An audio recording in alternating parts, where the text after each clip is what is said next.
Pinocchio.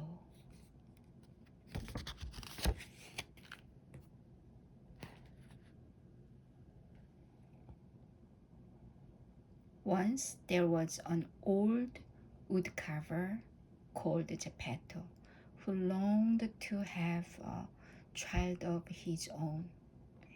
So he decided to make a puppet that would be just like a real boy. I shall call him Pinocchio, said Geppetto as he began to carve the wood.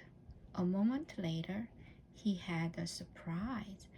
As soon as Geppetto carved Pinocchio's mouth, the cheeky little puppet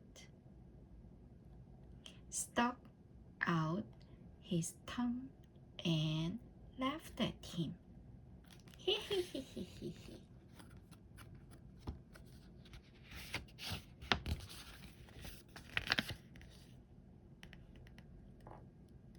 Geppetto's surprises were not over. As he put the finishing touches to Pinocchio, the puppet kicked the old man on the nose and ran right out of the door. "Come back!" cried Geppetto, but Pinocchio ran on down the street, right into the arms of a policeman. Like this. Passers-by stopped and gathered around. "Let him go," they pleaded. "That old man's a bully. He will pull the puppet to pieces if he gets him back." So the policeman let Pinocchio go and arrested Geppetto instead.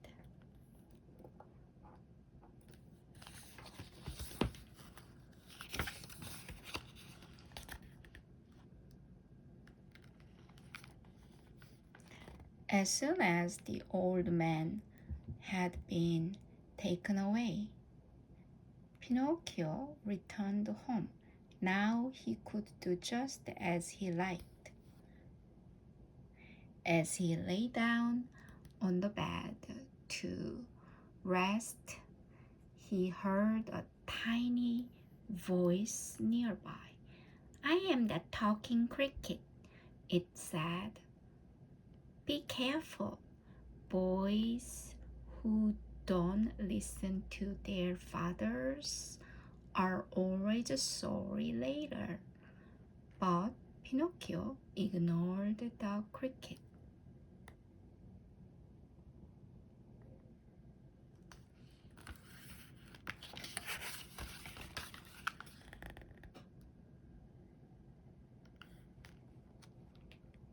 After a while, Pinocchio began to feel hungry, so he looked around for something to eat. At last, he found an egg.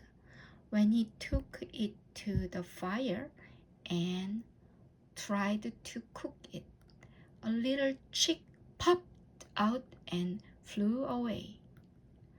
"I will just stay here by the fire and keep warm," thought Pinocchio.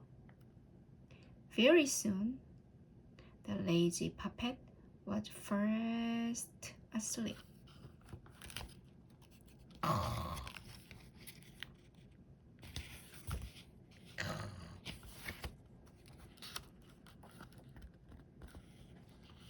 When Geppetto came home, he discovered that the fire had burned off the puppet's feet.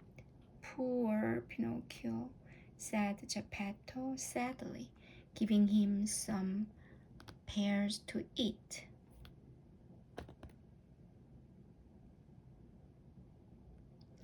"I'll make you some new feet and I will get you some clothes so that you can go to school like a real boy.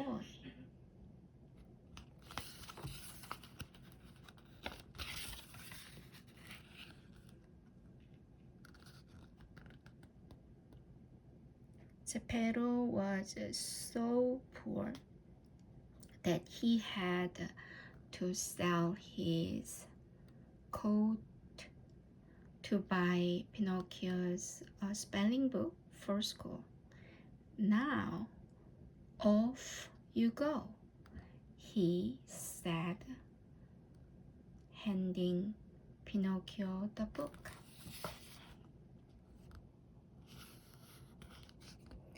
On his way to school, the naughty little puppet heard some music playing. The sounds exciting. He thought, I will go and see where it's coming from. It won't matter if I'm late for school.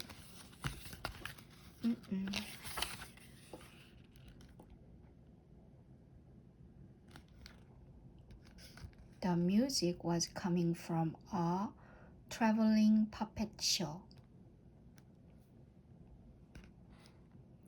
The puppets invited Pinocchio to join them. You will soon be rich and famous, they said. The puppet master was angry at first, for the new puppet had almost stopped the show. But he soon forgave Pinocchio and let him dance and sing with all the other puppets. Next morning, the puppet master was much more friendly. He sent Pinocchio home with 5 gold coins to give to Geppetto. Yay!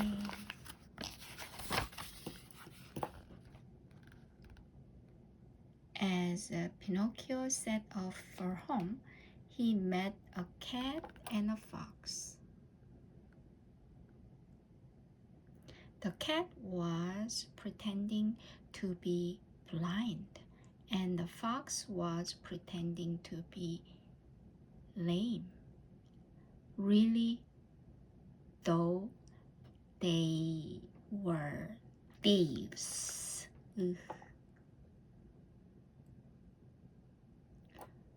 The 2 wicked animals tried to steal Pinocchio's money, but he managed to run away.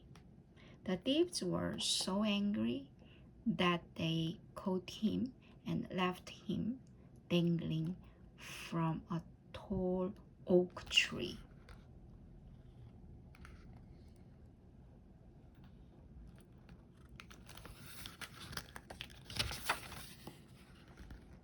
Luckily, a beautiful blue fairy who lived nearby rescued Pinocchio and took him to her home. The fairy knew that the puppet master had given Pinocchio some money, but when she asked Pinocchio about it, he said he had lost the coins. As soon as he told this lie, Pinocchio's nose began to grow longer and longer. The fairy laughed. That's what happens when you tell lies, she said. Pinocchio was sorry. He had been naughty again.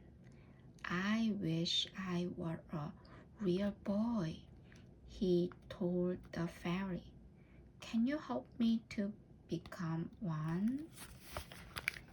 Yes,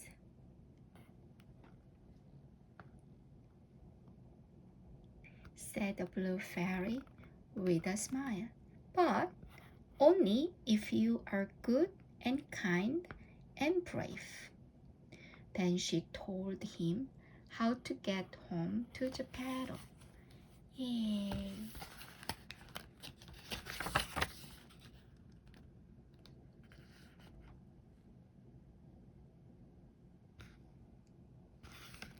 Pinocchio hadn't got very far when he met the cat and the fox again. This time they did steal his money. Pinocchio asked a policeman for help, but before he could explain what had happened, he found himself thrown into prison. To make matters worse, he heard that Geppetto was missing. Oh, the old man had gone to sea to look for Pinocchio, and his ship had been wrecked in a storm. Poor.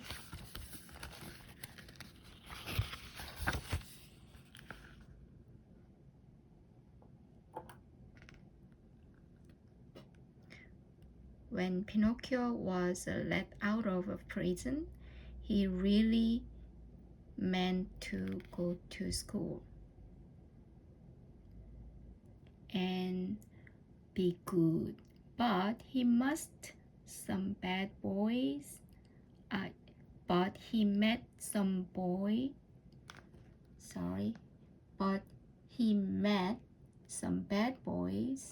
who persuaded him to run away.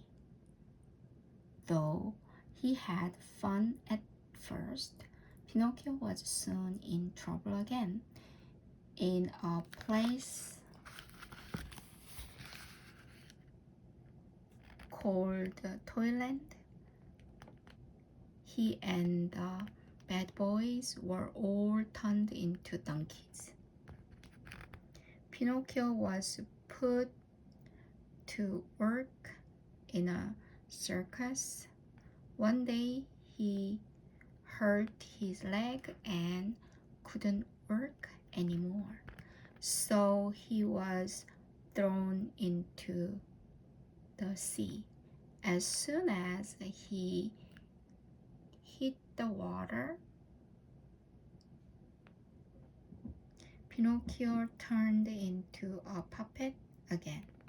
Then, as he drifted to the bottom, he was swallowed by an enormous fish. Oh, how big! Oh, here.